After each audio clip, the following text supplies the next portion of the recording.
Come home early because our son got injured and is in the hospital? I'm on a business trip. Don't talk nonsense.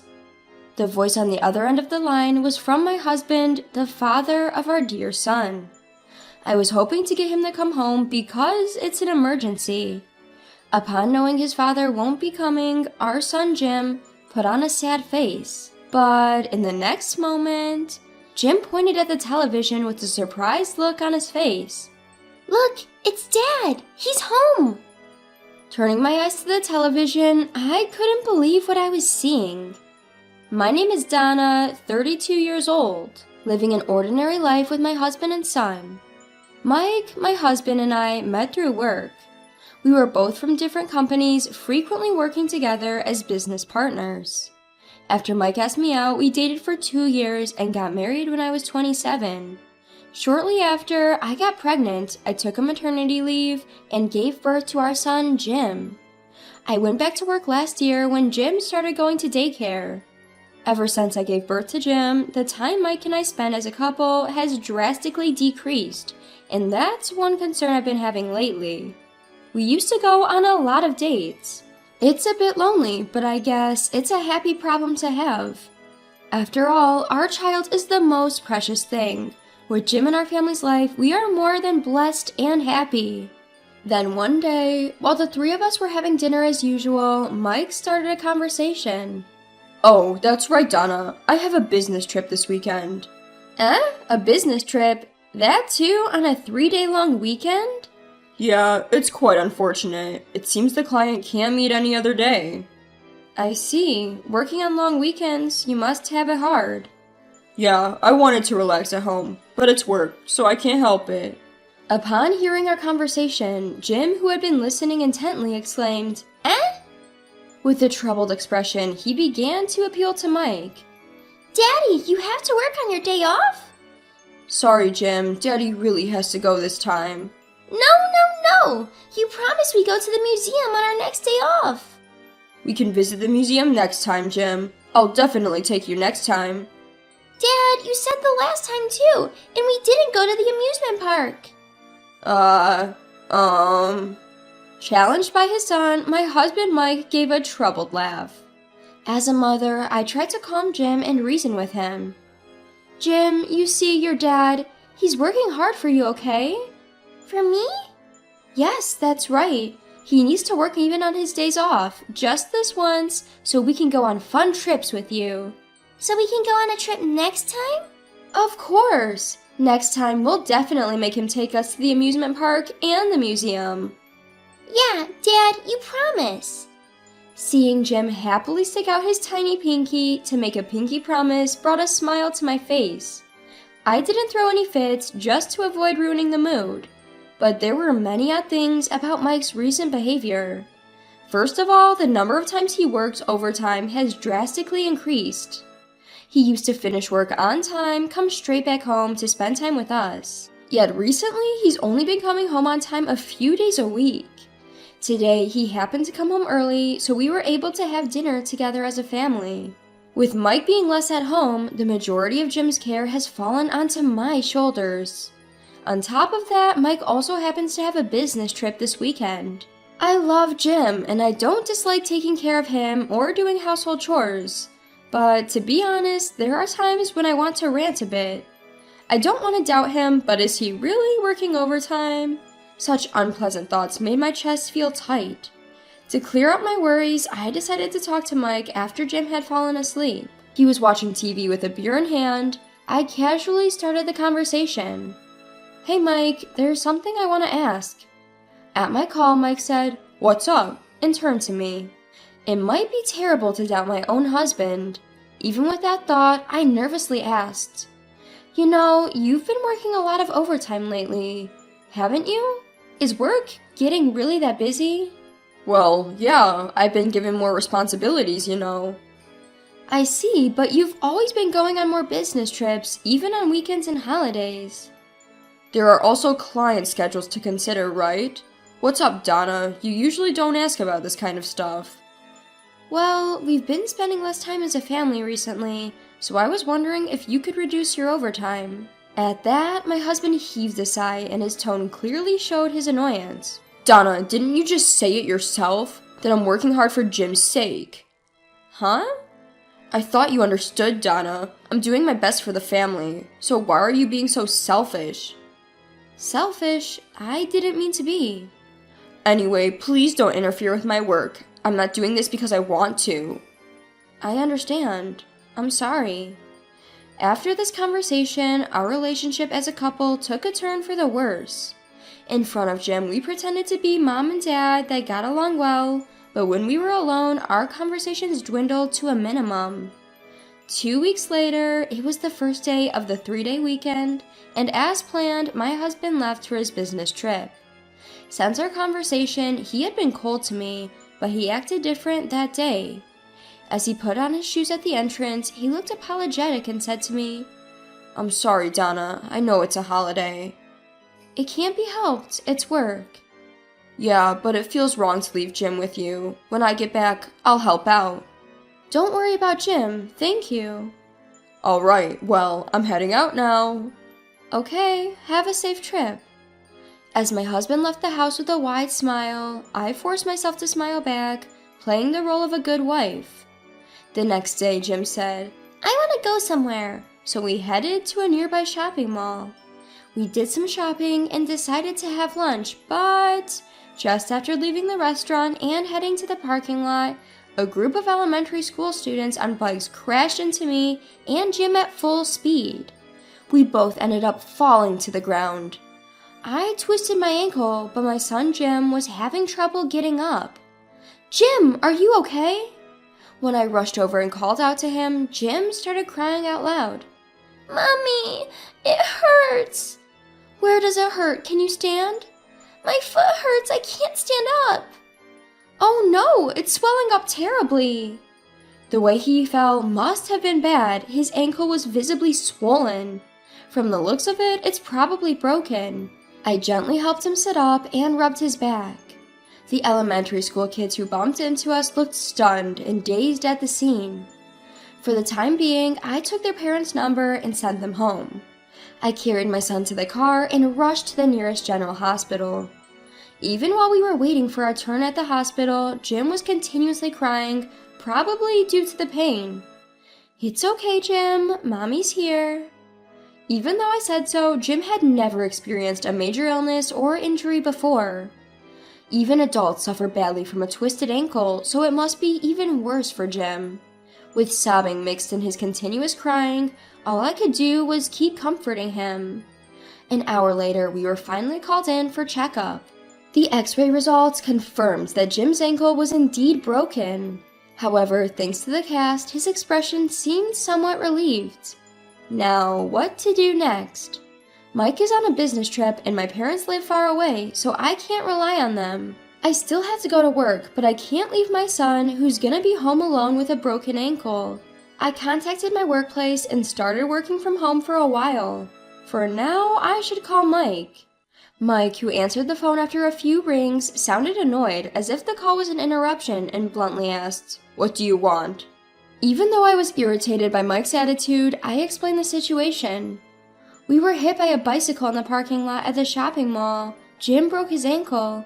We got it casted, so he seems a bit relieved now. And? What do you mean, and? Don't you have anything else to say? Aren't you worried? Just a broken bone, right? He'll be fine if he rests. But you don't have to say it like that. I'm busy. Don't call me over the smallest thing. Thinking about Jim, I knew I was asking a lot, but I pleaded with Mike anyway. I'm sorry, but is there any way you can cut your business trip short?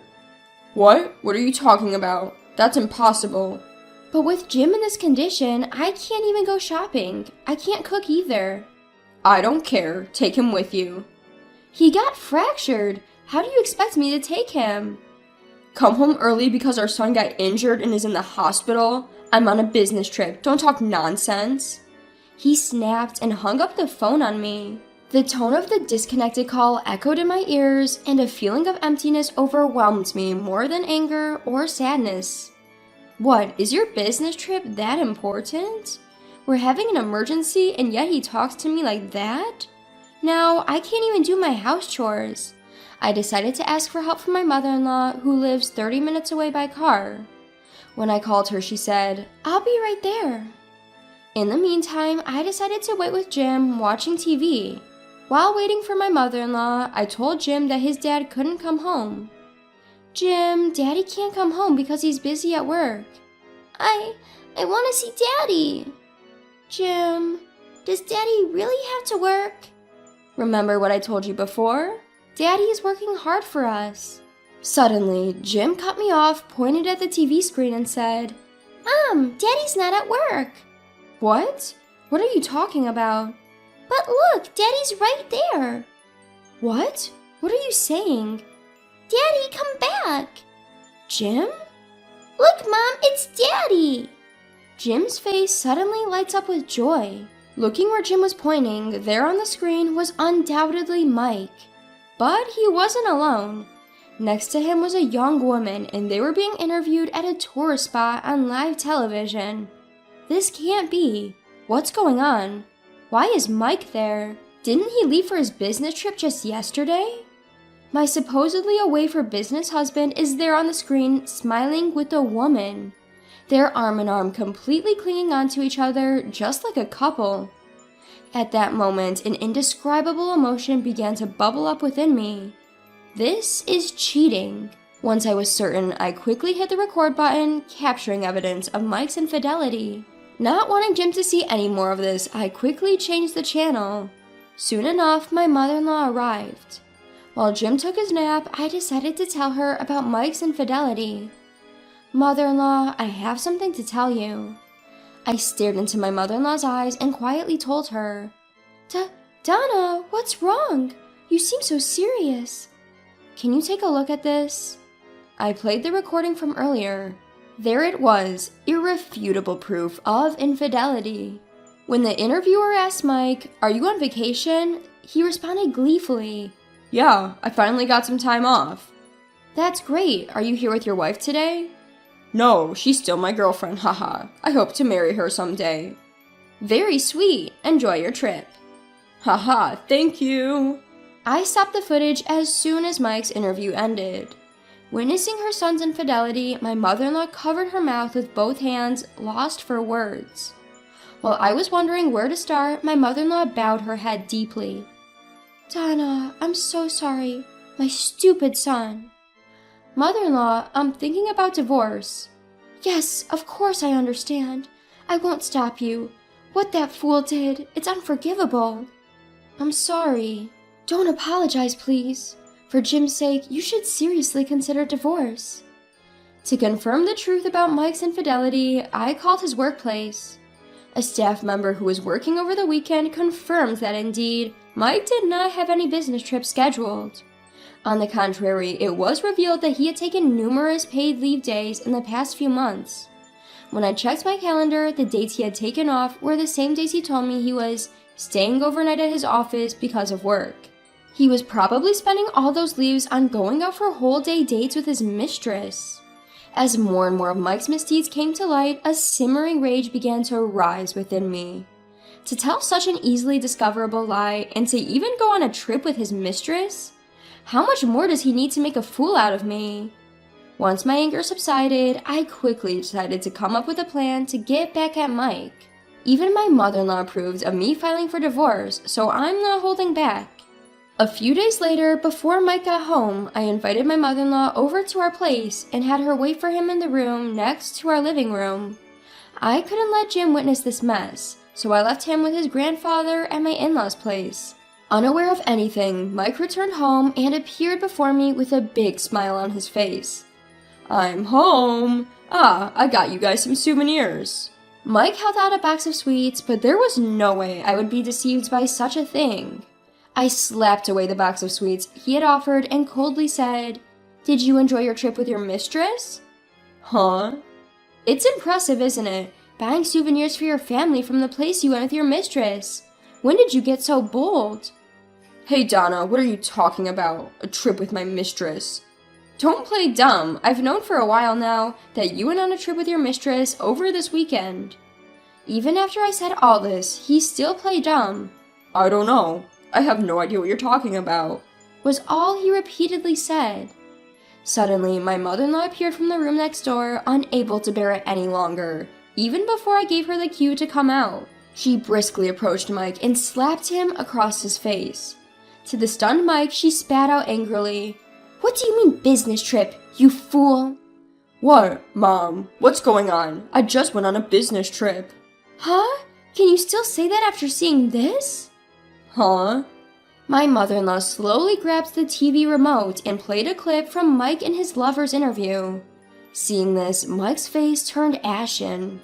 His mouth opened and closed with no words coming out. The souvenir Mike had brought back was right from the shop that appeared in the clip. There was no more room for excuses. Perhaps realizing that he couldn't lie any further, Mike bowed deeply in apology right on the spot. His eyes were filled with tears as he began to apologize to me. I'm sorry, Donna. I thought it was just a fling. I'm not serious about her." "So what? I'm supposed to let this slide because it was just a fling?" That's not, but believe in me, you are the one I love, Donna."